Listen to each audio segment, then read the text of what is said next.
Assalamualaikum warahmatullahi wabarakatuh. Alhamdulillahilladzi bini'matihi ja'alana min ibadihi wa nas'alullaha an yaj'alana minas salihin al-mukhlisin al-mukhlasin. Amin ya rabbal alamin. Walhamdulillah ja'alana ummatan nabi alladhi asrahu wa a'rajahu ila hadratihi al-ula wa nas'alullaha an yuqimana maqam as-salikin al-wasilin al-mawsulin bijahi nabina Muhammad sallallahu alaihi wasallam. Amin ya rabbal alamin. Para abuya, para ummi, para ikhwah salik ya. Semoga semua yang kita lakukan ini atas kesadaran kehambaan kepada Allah Subhanahu wa taala. Karena pada hakikatnya semua gerak, semua apapun di alam semesta bergerak dengan kudrat dan iradatnya. Maka tadi bahasa Bu Ketua itu ya, kita bersyukur diikut sertakan Allah. Kita hanya disertakan Allah. Kapankah Allah bersolawat? Ya. Kapankah Allah menyebut nama kita? Ya. Ketika kita menyebut namanya, sebenarnya nama yang keluar dari lisan ini pun milik Allah. Maka orang-orang yang diikut sertakan menyebut namanya, nama Allah, akan dimudahkan dalam menyebut nama-nama Allah yang indah, nama-nama baginda yang sangat mulia. Dan 3 hari ya, dari hari Kamis, karena ini sifatnya memang saya sampaikan ke Buya Mursal, gak usah banyak-banyak, maka pengumumannya pun agak kita buat dadakan. Kenapa? Hanya sekedar menghidupkan kalimat yang Allah sebut subhanalladzi asra bi'abdihi lailah. Maha hebat Allah yang memperjalankan hambanya di malam hari. Dalam hal ini kita menghidupkan aurat, amalan-amalan menyebut namanya karena Allah memerintahkan fazkuruni adzkurkum, sebut namaku. Alladzina amanu dzkurullaha dzikran katsira, sebut namaku sebanyak-banyaknya. Nama mana yang akan disebut boleh dipilih, tapi ada nama yang jami' likulli asma, ya, likullil asma. Ada nama yang mencakup semua nama. Dari al-asmaul husna yang mencakup semua nama ada 2 nama. Pertama Hu dan Allah. Oleh karena itu diribat sesuai ijazah dari guru-guru kita, bimbingan dari guru-guru kita, mursyid-mursyid kita yang dahulu, yang bersanad kepada baginda Rasulullah SAW, kita memilih untuk Rajab ini 2 wirid. Ya. Pertama zikir Ismul Jalalah, Allah, Allah. Yang kedua zikir Tauhid, La ilaha. Tentunya Muhammad Rasulullah sudah include, sholawat sudah pasti. Ya. Dan jika kita berdoa Allahumma inni ala dzikrika, ya Allah bantulah aku menyebut namamu. Alhamdulillah 3 hari 3 malam ini Allah memudahkan semua yang ikut serta, yang khidmat, yang suluk, para abuyanya untuk menyebut nama Allah Subhanahu wa taala. Alhamdulillah rabbil alamin. Ya, masih ingat hadis yang kita bacakan kemarin bahwa kalimah la ilaha illallah atau Allah Allah itu jika ditimbang dengan langit dan bumi masih lebih berat nama Allah. Bayangkan nama ini sekarang mengalir di lidah kita. Nama ini sekarang bersemayam di kolbu kita. Nikmat besar atau tidak? Nikmat besar. Ya. Jadi kalau cari guru gak usah cari guru yang wali-wali aneh ya. Yang bisa ngomong sama semut ya, itu aneh-aneh itu ya. Kalau ada ya kita nggak nolak juga. Saya nggak pernah juga menolak kewalian seseorang selama dia nggak ngaku jadi nabi. Jadi ini baiat pertama yang sanad kita bersambung kepada Imam Sya'rani. Apa kata Imam Sya'rani? Ukhidha alaina alla nunkira ya ahadan idda'al walayah. Kita diambil baiat oleh guru kita untuk tidak mengingkari pengakuan dan pengalaman spiritual selama dia tidak mengaku jadi rasul, tidak mengaku jadi nabi. Makanya mau walinya aneh-aneh, mau dituduh gila, mau dituduh malamatia, mau dituduh kazab, yang penting dia nggak aku nabi aja. Saya menghormati. Ya. Cuma ada yang lucu-lucu memang, yang nggak bahasa Suryani disebut Suryani, memang aneh ya. Tapi kalau dia punya pengalaman spiritual, siapa tahu dia lagi ngelakon juga, kita husnuzon. Cuma secara ilmiah, kalau barangnya sudah keluar jadi suatu bahan ceramah, boleh kita kritisi, boleh kita nilai. Makanya kita juga harus siap, Bu ya. Kalau antum sudah menceramahkan sesuatu, ya siap-siap, ada yang sepakat, ada yang tidak sepakat. Nggak usah baper juga ya. Kalau buka YouTube, buka komen nggak? Buka komen ya? Lebih suruh komennya apa kajiannya? Serius nih. Kayaknya lebih seru komennya nih.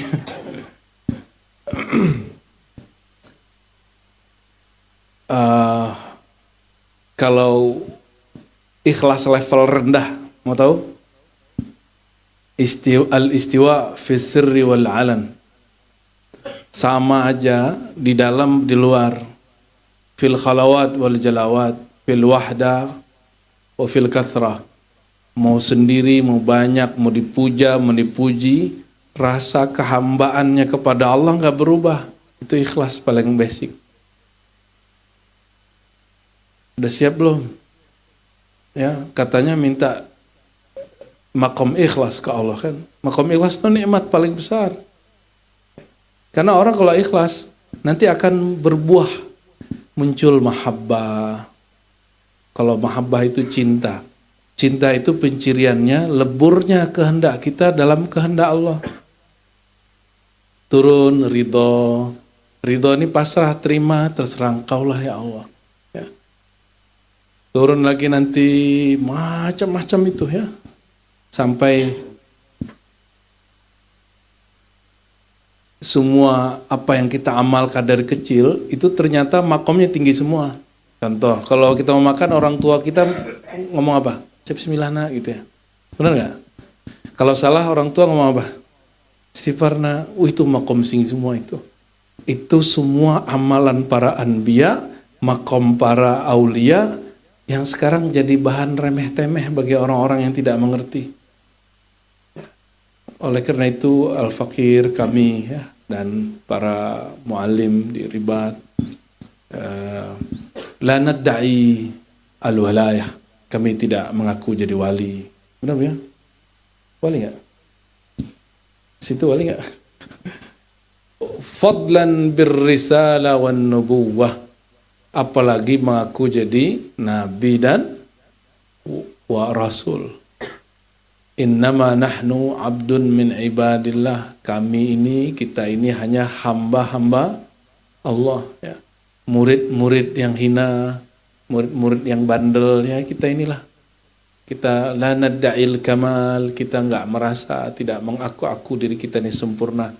Oleh karena itu sampai hari ini, walaupun katanya ada ilmu laduni langsung ke Allah, antum lihat sampai hari ini aneh masih pakai sanad enggak?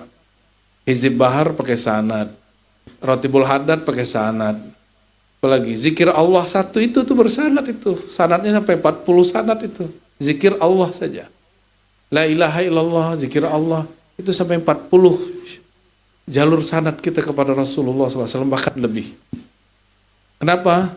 Meskipun ada ilmu tentang ilmu laduni, itu kan urusan Allah. Urusan kita memantaskan diri supaya boleh dapat ilmu laduni, ilmu yang dapat langsung dari Allah tanpa perantara.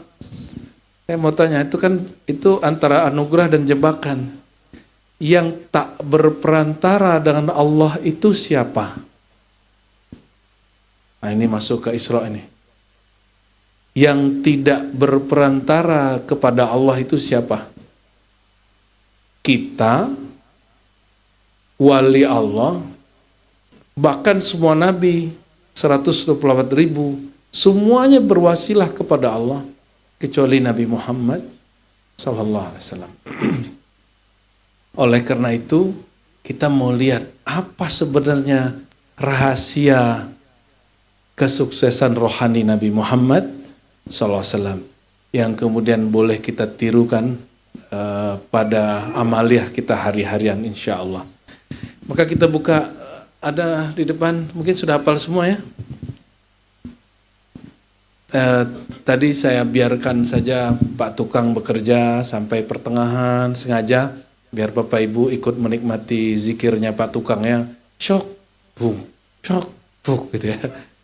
Mohon maaf nih Pak Mandor, pas kajian saya minta istirahatnya dimajukan ya. Nanti ba'da zuhur silakan dilanjutkan kembali.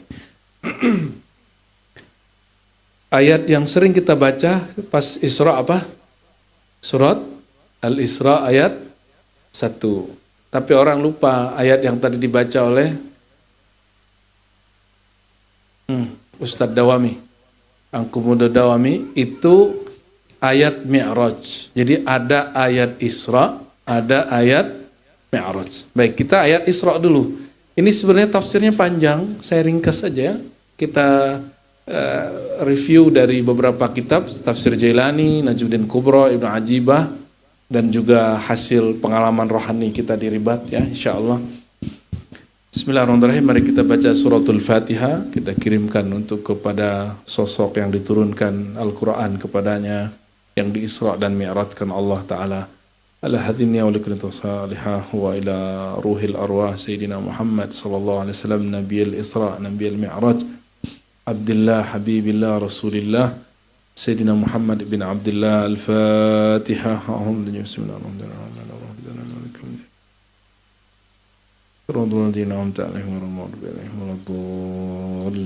Amin. Qala ta'ala subhanalladzi asra bi'abdihi layla.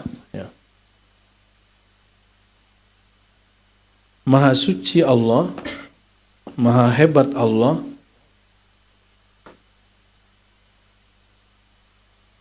alladzi asra, yang diisrakan, yang mengisrakan bi'abdihi ya, terhadap hambanya.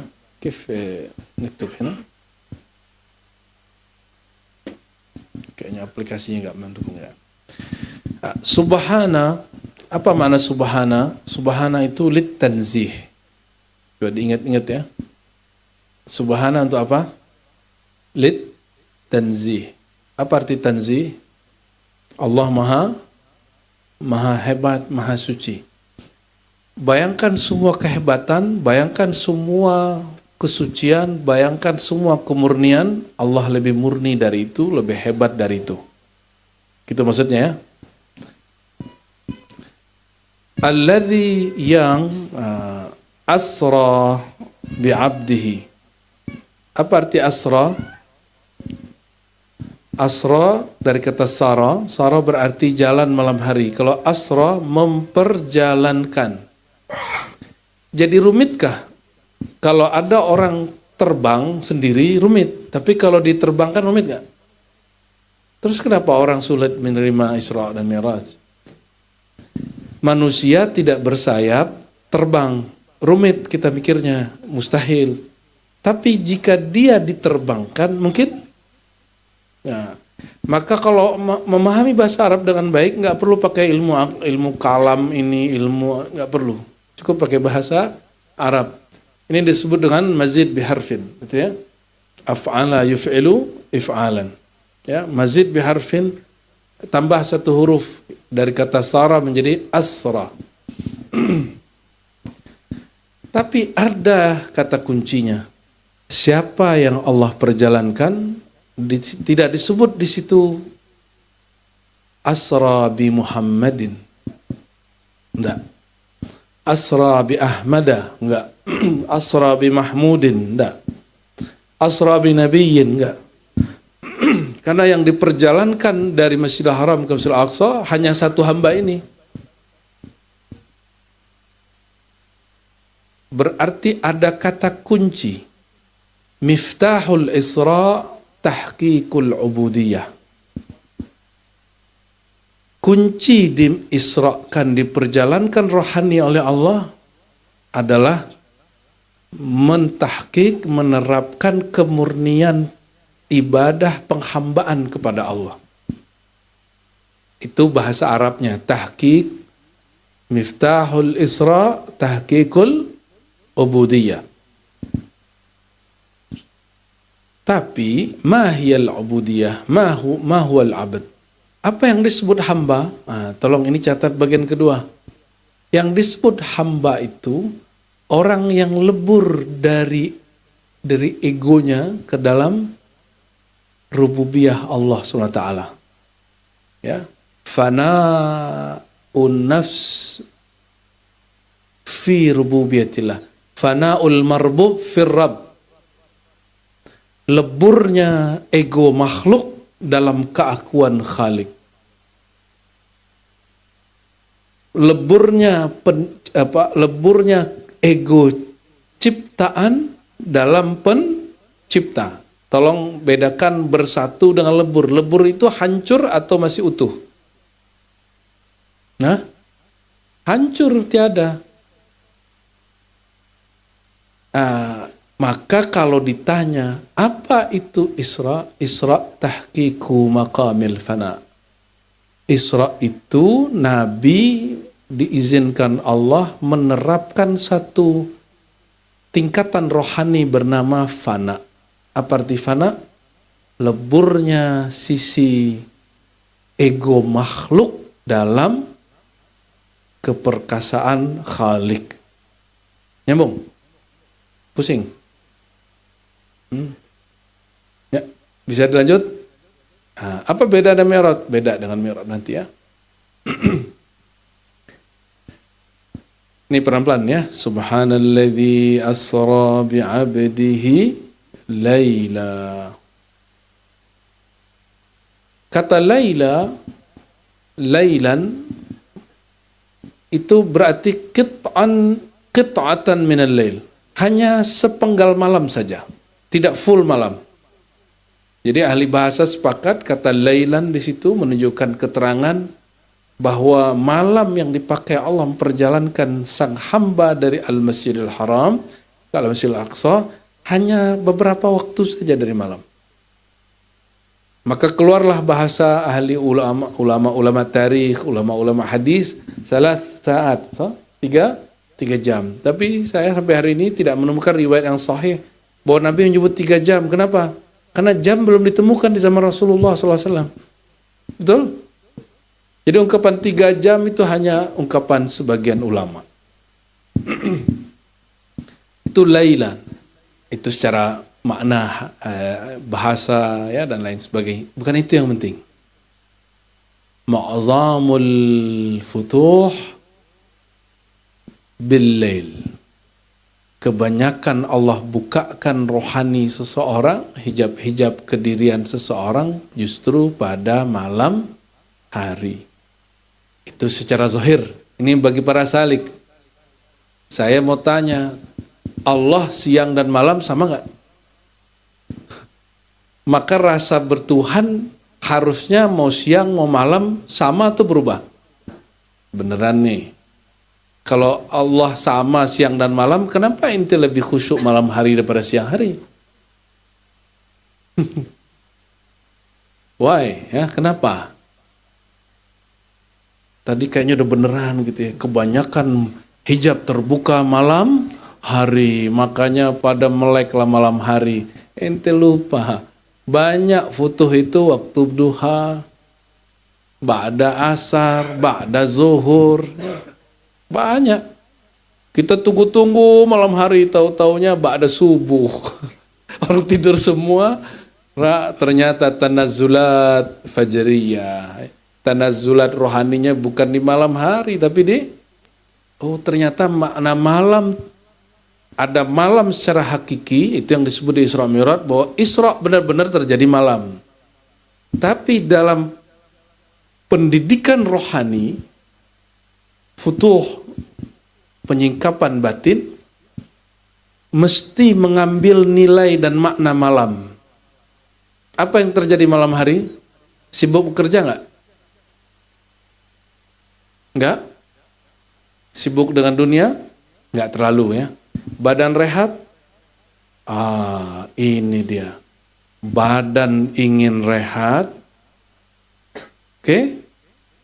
Jadi musuh kita itu bukan pekerjaan. Jadi antum belajar tasawuf, jangan tinggalin pekerjaan, itu nggak benar. Cari kerjaan baru. Ya?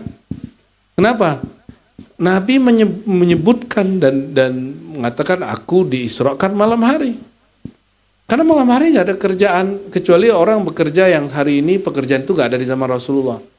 Kayak shift malam, ya, baik anggota tentara, security, ataupun yang di pabrik tertentu. Malam hari itu al-awqat fiha al-kasal. Ya. Malam hari itu waktu orang malas, wal ajaz, lemah, ngantuk, betul nggak? Jadi lawan daripada rohani tersingkap itu bukan pekerjaan, bukan anak, bukan istri, bukan suami, bukan teman, bukan komunitas, enggak, bukan hobi. Ente punya hobi apa? Enggak ada urusan itu. Urusannya diri sendiri. Sanggupkah melawan tidur, ngantuk, ingin istirahat, ingin baring-baring apa? Layah-layah gitu ya. Rebah-rebahan. Ini kan generasi rebahan nih kebanyakan nih. Betul. Jadi lawannya siapa? Kerjaan? Enggak. TV? Enggak. Orang tidur juga ditonton TV, tidak menonton TV. Handphone? Enggak juga. Handphone kalau orang tidur gimana? Handphone bergerak sendiri. Inilah yang disebut makna malam. Jadi yang disebut laila, wa ja'alna laila libasa, kami jadikan malam sebagai libas, penutup. Sehingga di saat itu kita ngantuk ya, melawan ego diri sendiri. Oleh karena itu teman-teman semua, apa kata Allah kepada Nabi Muhammad SAW? Surat kedua yang turun. Ya ayyuhal muzammil qumil laila illa qalila. Wahai orang yang berselimut, bangunlah sesaat di malam hari, walaupun sebentar. Buah dari Al-Muzammil turunlah surat Al-Isra. Jadi Al-Mi'raj jam'us salawat. Mi'raj itu sebenarnya hakikatnya adalah kumpulan puncak dari makom-makom salat. Jadi tidak heran kalau di kitab Ghazali ada ungkapan as-salatu mi'rajul mu'minin. Salat itu mi'raj orang beriman, itu bukan hadisnya, jangan salah paham. Itu bukan hadis. Ini samping kiri kanan saya, ini pakar hadis semua. Kanan pakar hadis sahih, kiri pakar hadis palsu. Ya, dia buat konten kan, kalau ini mana dalilnya? Berarti hadisnya sahih-sahih dong. Mana mungkin orang berdalil dengan hadis dhaif. Kalau samping dulu kalau dia buka kajian podcast isinya hadis palsu. Dulu hadis palsu apa? Hadis palsu Nur Muhammad gitu ya. Lalu orang-orang di luar mengira diribat nih pada nggak ngerti buya-buyanya tentang tahrij hadis. Lah ini makan harian mereka nih. Mereka ini pakar menilai hadis-hadis. Jadi antum kalau mau tanya-tanya kualitas hadis, nggak usah cari di Google, tanya Buya aja. Jadi suatu hari saya didatangin orang Arab. Dia lihat saya buka kitab kan. Loh, kamu bisa baca kitab ini? Ini nggak ada harokatnya loh. Terus kenapa seperti itu? Bingung dia. Kamu nanti kalau baca kitab ini nggak tahu hadisnya, buka Google ya. Nanti di situ ada sahih tidak sahih. Dalam hati, ya sudahlah. Ya. Jadi orang, mohon maaf sekali, kebanyakan orang Arab itu nggak respect sama kita. Rasis, kebanyakan. Nganggap orang kita ini kelas 2 dalam beragama. Jadi orang-orang kayak antum nih muka-muka pesek gitu ya. Itu nggak ngerti bahasa Arab, nggak ngerti agama. Tapi wallahi demi Allah, ente kalau mau tahu hari ini pesantren terbanyak, madrasah diniyah, sekolah agama terbanyak hari ini bukan di Arab Saudi, bukan di Yaman, bukan di Mesir. Di mana? Indonesia, khususnya Pulau Jawa. Harusnya orang Yaman ngaji ke Indonesia, bukan Indonesia ngaji ke Yaman. Mohon maaf sekali ya, mohon maaf. Saya harus kalamkan ini. Sekarang Yaman sudah dibombardir sama Saudi sudah.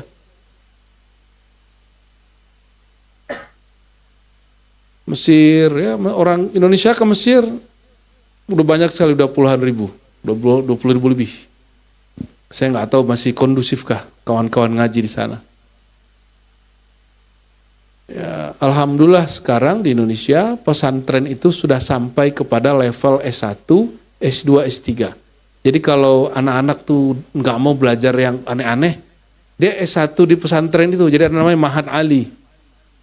Mahat Ali untuk S1, Mahat Ali S2, S3. Nah, kalau ini terjadi dalam 10 tahun ke depan, insya Allah akan terjadi kebangkitan luar biasa Islam dari negeri kita. Insya Allah. Tinggal nanti kampus-kampus itu menggunakan bahasa Arab, ya, bahasa Arab dalam bahasa.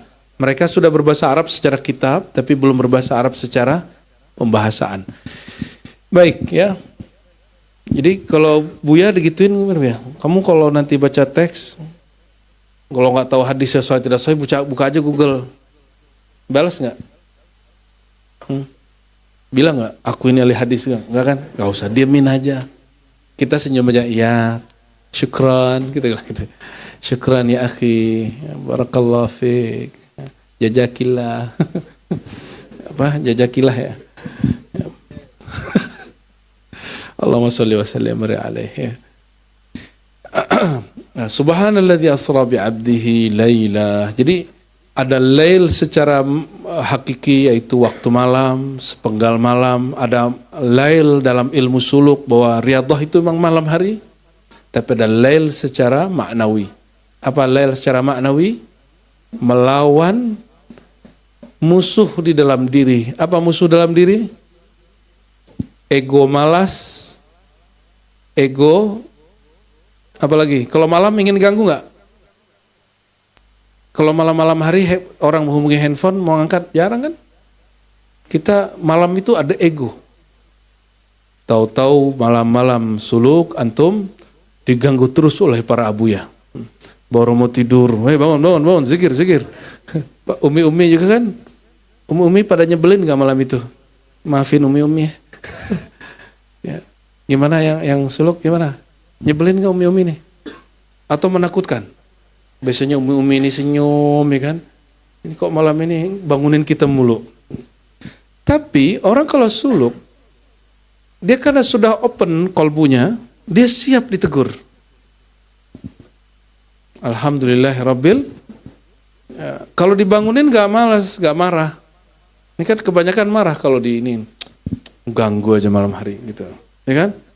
Kalau orang suluk ini memang dia menyiapkan dirinya untuk diganggu. Nah, apa kata Syekh Abdul Qadir Jilani? Penyingkapan rohani itu hanya dengan bikufril adah, mengkufuri kebiasaan. Apa maksudnya mengkufuri kebiasaan? Kebiasaan kita kalau tidur pukul berapa? 9, 10, lawan itu. Jam segitu baru sholat Isya berjamaah, kan ngamalin hadis mentakhir sholat Isya berjamaah. Salah satu sunnah yang hari ini ditinggalkan oleh orang-orang yang katanya lagi soleh mengamalkan sunnah, tapi wallahi ma ra'ainahum, ya. Yang mengamalkan itu ya orang-orang yang bersanad tadi.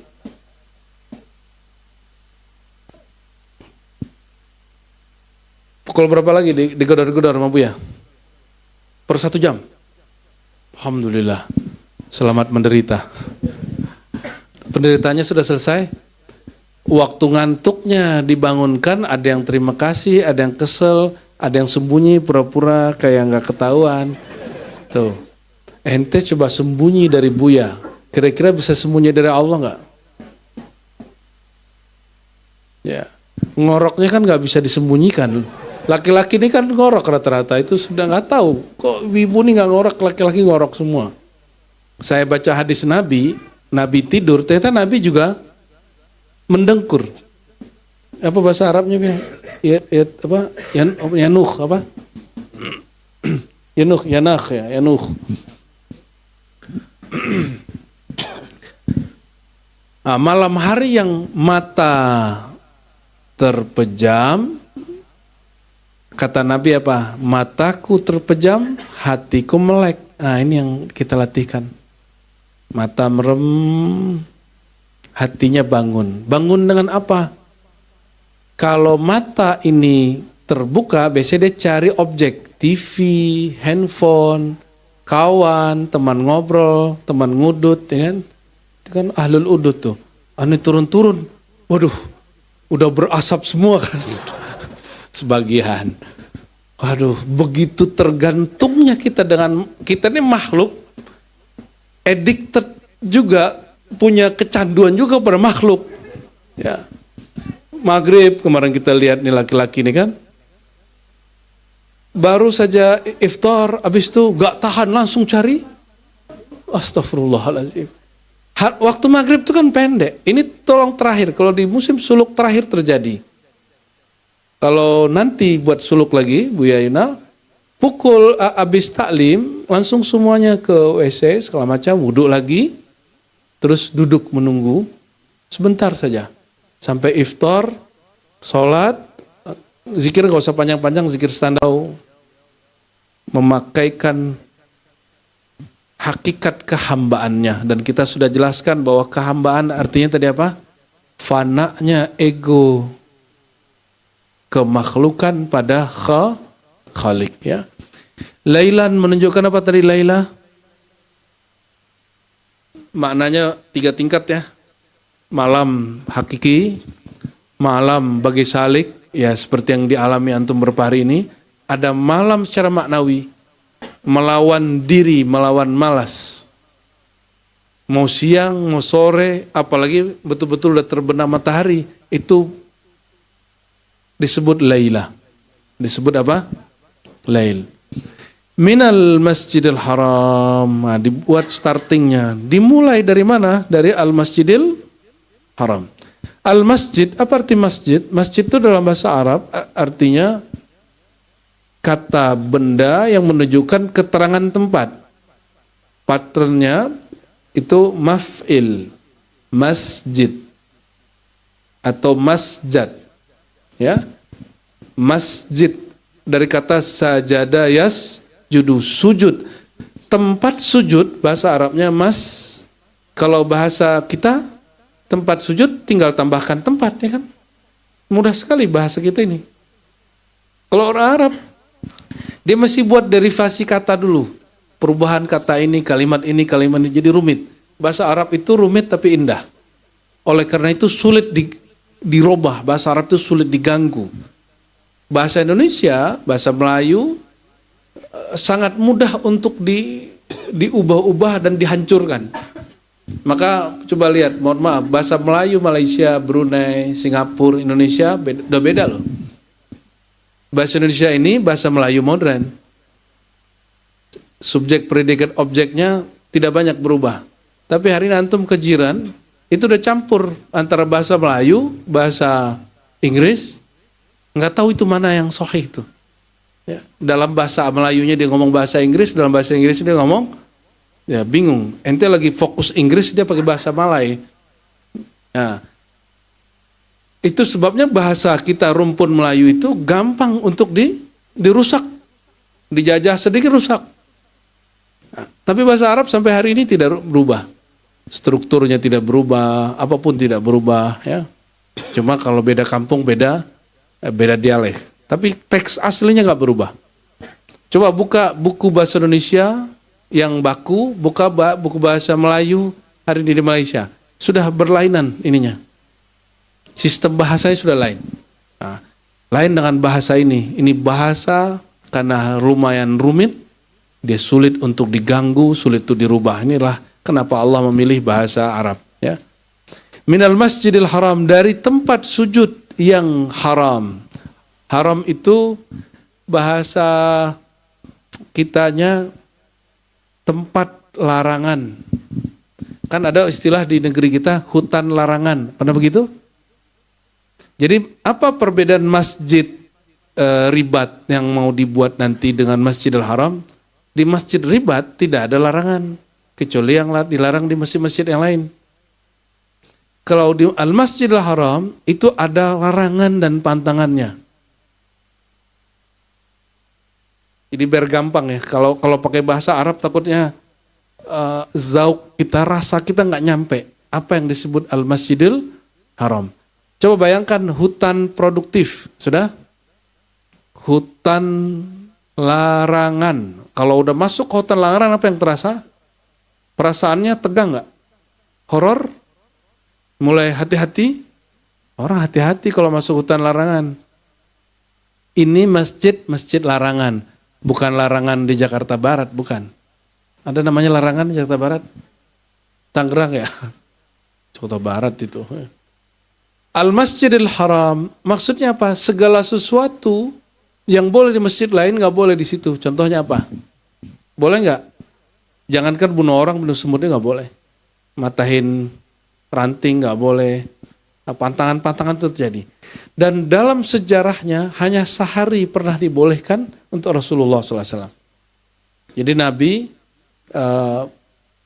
melakukan sesuatu yang di luar pantangan itu, bahkan yang di dalam pantangan itu. Lalu apa kata beliau? Allah menghalalkan bagiku sehari ini saja dan besok kembali ke semula. Maka sebenarnya tidak ada perdebatan, Buya, ketika ada hadis Nabi nikah dengan Maimunah dan beliau sedang ihram. Ya. Kenapa? Mungkin itu di saat diizinkan oleh Allah Subhanahu wa taala. Hanya Nabi yang bisa ngotak-atik hukum itu. Karena beliau kekasih Allah, ya. Al-Masjidil Haram, kata Imam Najmuddin Kubra, masjid yang zahir itu di Mekah. Kata Imam Najmuddin Kubra, al-masjid baitullah. Wa bait az-zahir itu rumah yang zahir itu yang di Mekah itu. Ada rumah yang rohani, nurani, cahaya. Apa itu? Qalbul mu'min, qalbu orang beriman. Jadi qalbu kita ini sebenarnya al-bait al-haram secara rohani. Ini perkataan Najmuddin Kubra. Maksudnya apa? Selain Allah tidak boleh masuk namanya di situ. Jadi qalbu kita ini itu rumah larangan. Bait haram. Rumah larangan. Maksudnya apa? La yajuzu ayyadkhula fihi illa ismullah. Tidak boleh masuk ke dalam qalbu itu kecuali hanya nama Allah. Nah, maka ini teman-teman ribat ini sedang bukan punya yayasan, tapi ini binaan dari kita langsung, Hayatul Irsyad. Jadi di ribat ada travel ziarah dan umrah. Ya, haji benar. Namanya apa? Zauq. Namanya mengerikan kali. Zauq, rasa gitu ya. Tapi kita pesan satu aja, ente talak dunia. Ya. Agar berbeda dengan travel yang lain. Yang memberhalakan dolar dan real. Tubuhnya tawaf di Ka'bah, kolbunya tawaf pada dolar. Allah dolar, Allah real, Allah dolar. Labbaik Allah ya dolar, labbaik Allah. Hati rusak cuma karena masalah fasilitas. Hati rusak cuma karena makan telat. Hati rusak fee-nya kurang. Bertengkar kawan dengan kawan. Itu karena masalah di dalam kolbunya ada berhala. Kalau ya, kita bubarkan hari ini juga. Ya, kalau nggak siap untuk mentalak dunianya, talak dunia nggak ada urusan dengan ente nggak punya dunia. Apa kata Nabi? Man hammad dunya, man hamma bid dunya. Hadis Tirmizi. Siapa yang menghimmahkan dunia, maka dia jadi budak dunia. Wa man hamma bil akhirah. Siapa yang berhimmah kepada akhirat, Itu dunia ta'ti ilaihi raghimah. Dunia datang kepadanya seperti kita mau kemana aja, di belakang kita ada binatang ternak yang ikut aja. Ya.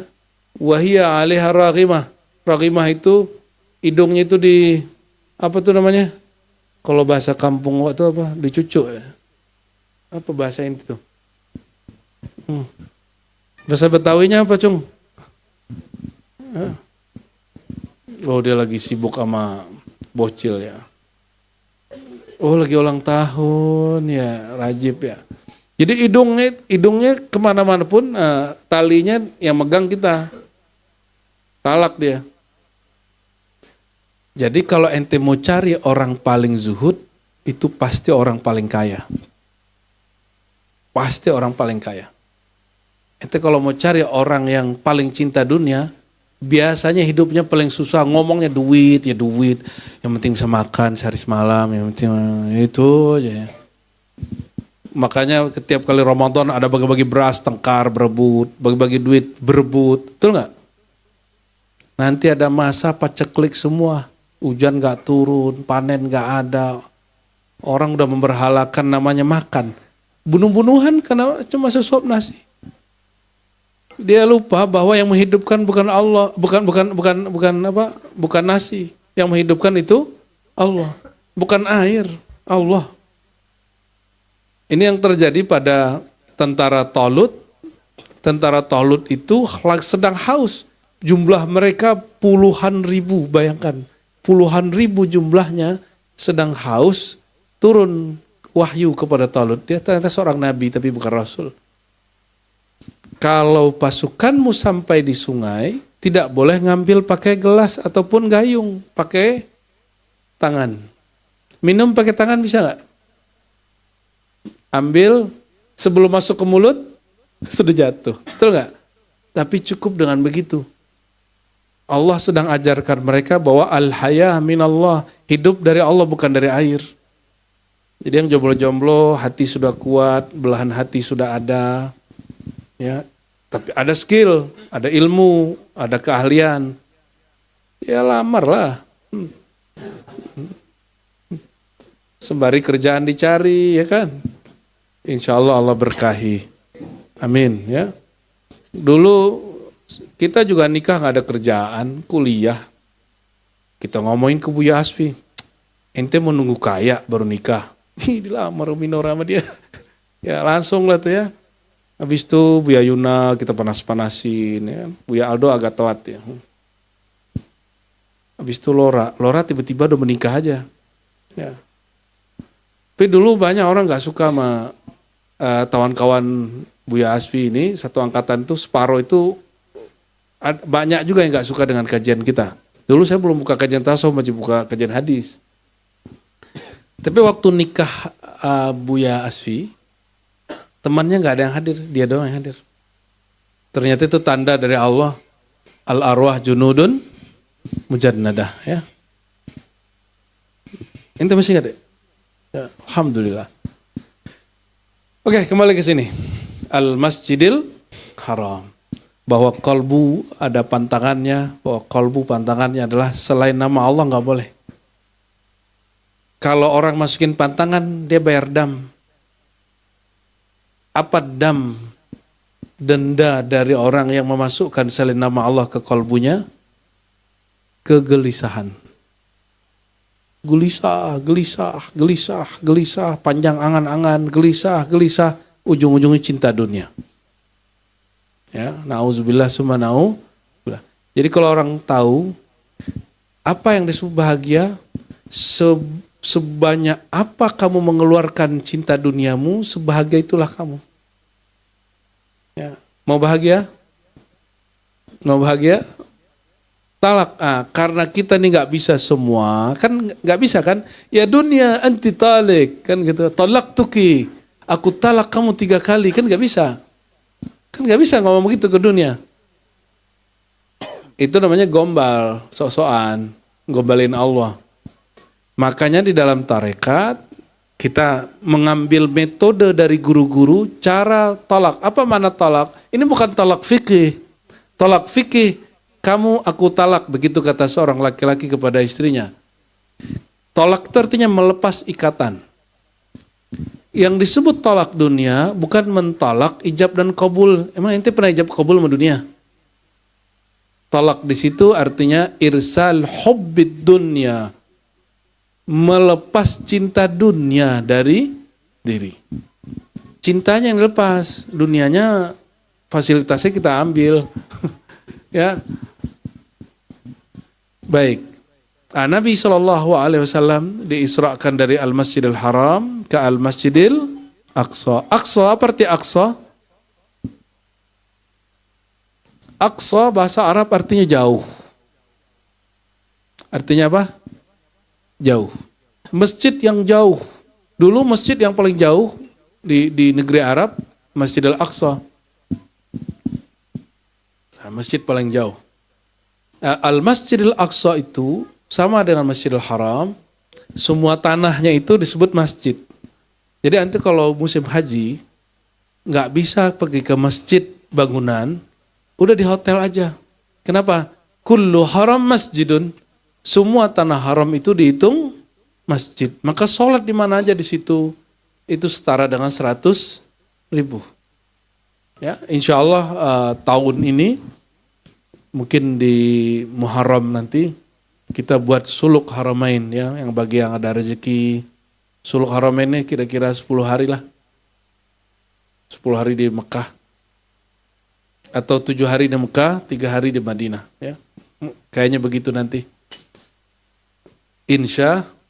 Kenapa? Kata guru kita dulu, jika sholat di Mekah setara dengan 100.000, maka menyebut nama Allah sekali di sana setara dengan 100.000. Jadi dia jadi booster. Maka di silsilah kita ada Syekh namanya Sulaiman Zuhdi, punya guru orang kita namanya Ismail. Syekh Ismail ini dia seperti Hayatul Irsyad. Jadi kemursidannya tim. Ada mursyid yang di Mekah namanya Sulaiman Karimi, mereka berkawan. Dipesenin oleh gurunya, mereka berdua namanya Abdullah Fandi. Dulu mursyid itu kayak pejabat. Tergantung mursyid yang pusat. Pusatnya mengatakan kamu pindah, dia pindah.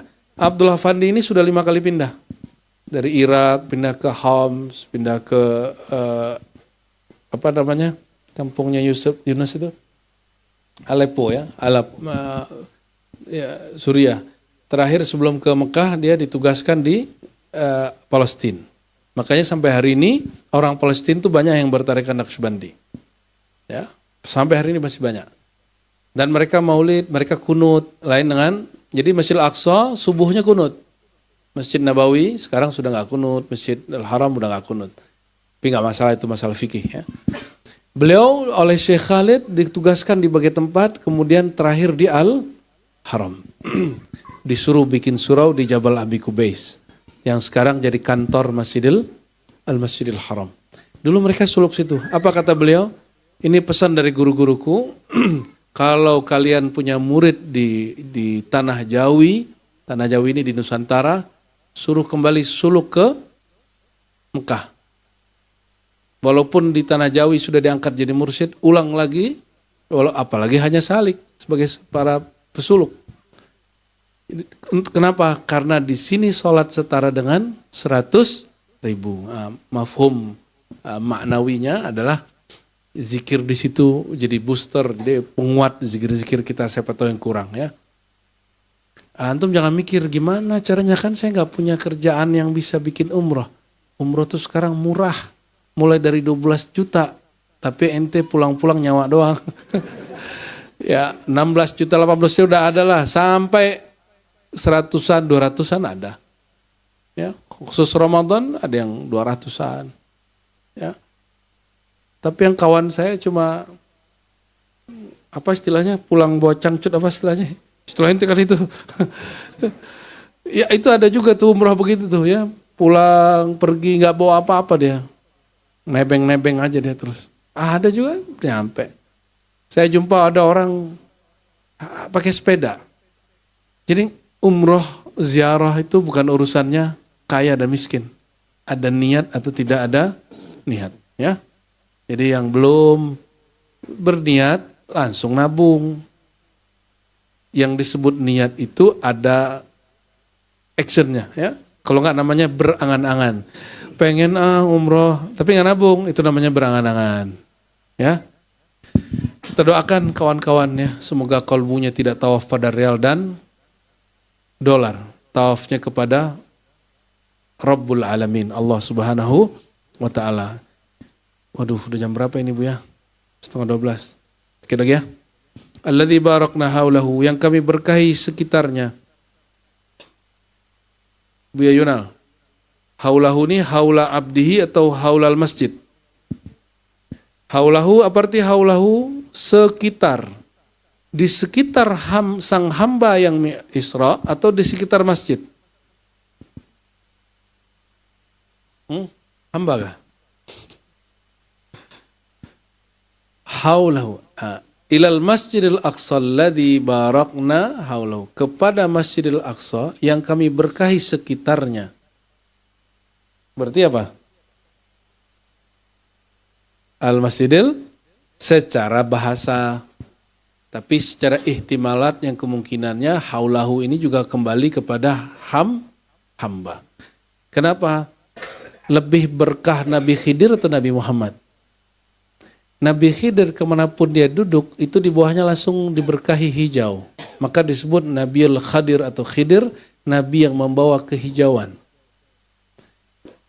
Berkat beliau mengajarkan tentang ilmu-ilmu Nabi Muhammad SAW.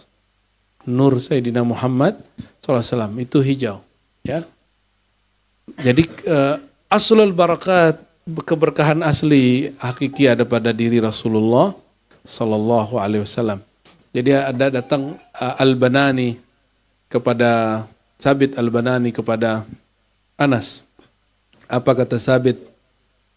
Ya Anas, aina al-yad alladhi masasta bihi Rasulullah Sallallahu Alaihi Wasallam. Ya. Wahai Anas, mana tangan yang pernah memegang tangan baginda Rasulullah Sallallahu Alaihi Wasallam? Lalu Anas mengatakan, ini tangannya. Ma masastu ya khazan wala ya. Aku tidak pernah memegang sesuatu sutra atau apapun ya yang lebih lembut daripada tangan baginda Nabi Muhammad SAW. Nabi itu pekerja keras, tapi dipegang sama Anas rasanya lembut. Lalu dipeganglah tangan itu oleh Ashabit. Nah, memegang tangan yang memegang Rasul itu namanya tabarruk. Barakah, barakna. Maka al-barakat tasri wa tajri. Keberkahan itu ngalir. Dan semua manusia yang pernah mendapatkan keberkahan, dia sekaligus menjadi konduktor. Dia akan menjadi pengalir keberkahan kepada orang yang ada setelahnya. Listrik aja ngalir di badan kita, masa keberkahan itu nggak ngalir kan? Linuriyahu min ayatina, untuk memperlihatkan, agar kami memperlihatkan kepada sang hamba min ayatina. Kata Imam Najmuddin Kubra dan Abdul Qadir Jilani ada kemiripan. Ayat jamal wal jalal. Ayat keindahan dan keperkasaan. Innahu huwas sami'ul basir. Sesungguhnya dia maha mendengar dan maha melihat. Ini belum sampai juga ke surat An-Najm. Surat An-Najm mungkin bagi yang ikut nanti kajian-kajian susulan ya, yang di tempat setelah ini ya, insya Allah. Barangkali itu ikhwafillah, semoga penutupan suluk ini, suluk Rajab, Allah ridai, karena ada sebuah asar, bukan hadis yang sahih, Ar-Rajab Syahrullah, Rajab itu bulan istimewa dari Allah SWT, boleh jika kita sebut bulan ayat-ayat Allah ya. Dan ini sudah di akhir, tolong semua yang ngaji di Ribat, setiap ba'da maghrib hidupkan salat awwabin ya. Terus malam hari jangan tinggalkan lagi witir. Yang sanggup 3, yang sanggup 5. Kalau sudah 3 jangan kurangi 1. Kalau sudah 5 jangan kurang menjadi 3. Kalau sudah 5, terus aja 5. Nggak sanggup tambah, segitu aja sampai Ramadan. Syukur-syukur dapat 11. Ya. Rasulullah udah dijamin masuk surga, sholatnya 11. Ente dijamin belum? Ya udah, sholatnya 11 rakaat situ. Pada ngeluh kalau Buya Dawami itu atau Lora ngimamin itu kan sama-sama pelan itu.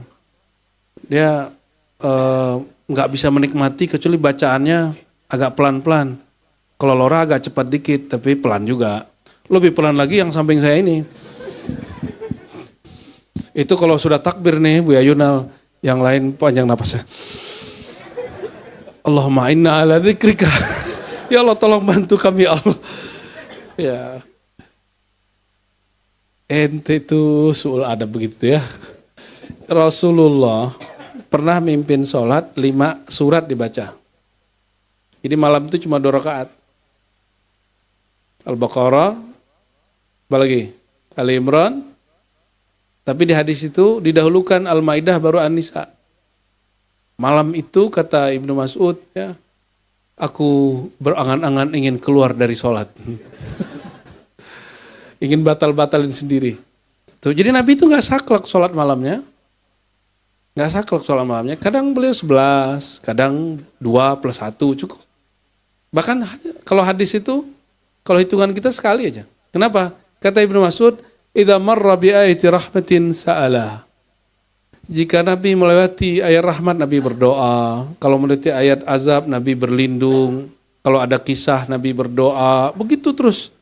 Berarti itu 5 surat, subuh baru selesai itu. Ya kan? Ibnu Mas'ud, normal lah, ente kan juga gak sampai ke makom Ibnu Mas'ud kan.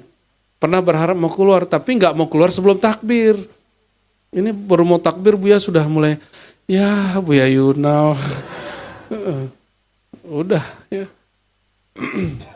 Apalagi beri subuh ya kan. Aduh ngantuk. Dihantamlah zikir keras-keras sama Dawami ya. Dawamuz zikir. Masih aja ngorok-ngorok itu. Tapi alhamdulillah namanya riyadhah. Namanya latihan, kadang tersandung, kadang berguguran. Jangankan antum yang ikut program suluk, buya-buya aja tepar. Ya, tepar mereka tuh. Karena mimpin sholat, mimpin zikir itu energinya banyak sekali yang harus dibagi. Naik-naik, turun-turun, aduh saya lihat kasihan lah tuh. Seperti suami-suami meninggalkan istrinya kan. Bener kan? Istrinya gak ada sama sekali di situ. Ada yang kaki ke kepala, ada yang kepala ke kaki. Buya-buya tuh udah gak teratur tuh tidurnya tuh. Sisa 1 orang malam itu. Ini orangnya. Semua dinamika itu pasti yang ikut program suluk punya sejarah sendiri, ya nah? Punya lucu-lucu sendiri, bener ya? Punya kesel-kesel sendiri, bener? Baru mau samping ngorok, aduh. Namun apapun itu, itulah linuriyahu min ayatina, itulah ayat-ayat Allah. Ayat-ayat Allah itu diri kita sendiri, ya. Sahabat kita, pasangan kita, anak-anak kita tuh disebut dengan ayat-ayat. Jadi kita ini tiap hari bergelimang dengan ayat-ayat Allah, cuma kita nggak sadar. Tapi ayat itu ada yang kalami, kalam, yang qadim, azali, ada ayat-ayat yang kauniyah, yang dia turun dari kalamnya kun, fayakun, yaitu alam semesta. Jadi kalau pandang apapun, pandang pergerakan, pandang orang, itu yang lebih berat. Kalau pandang pohon, gampang, indah ya, hijau ya. Tapi kalau pandang orang, itu lebih rumit. Apalagi orangnya udah jadi teman, apalagi orang jadi teman hidup, waduh. Itu harus lebih hati-hati lagi ya. Semoga Allah Ta'ala menerima zikir-zikir yang kita baca. Allah meridhai takdir kita sampai nanti ya. Dan hanya satu hal yang saya minta. Allahumma inna nas'aluka al-istiqamah ya. Ya Allah, mohon istiqamahkan kami semua. Amin ya rabbal alamin. Wa sallallahu ala sayyidina Muhammad. Mohon maaf salah kurangnya atas nama Hayatul Irsyad, para abuya, para muallim, para umi, mohon maaf atas khidmat kami yang tidak sempurna, khidmat kami yang tidak utuh, dan terima kasih kepada tim khidmat yang sudah standby, yang sedia tidur ya, baru mau tidur, sudah kemudian kita bangunin lagi, Dan wabil khusus kepada para salik, terima kasih sudah percaya kepada para abuya. Ya. Assalamualaikum warahmatullahi wabarakatuh. Salatullah, salamullah, ala taha rasulillah. Salatullah, salam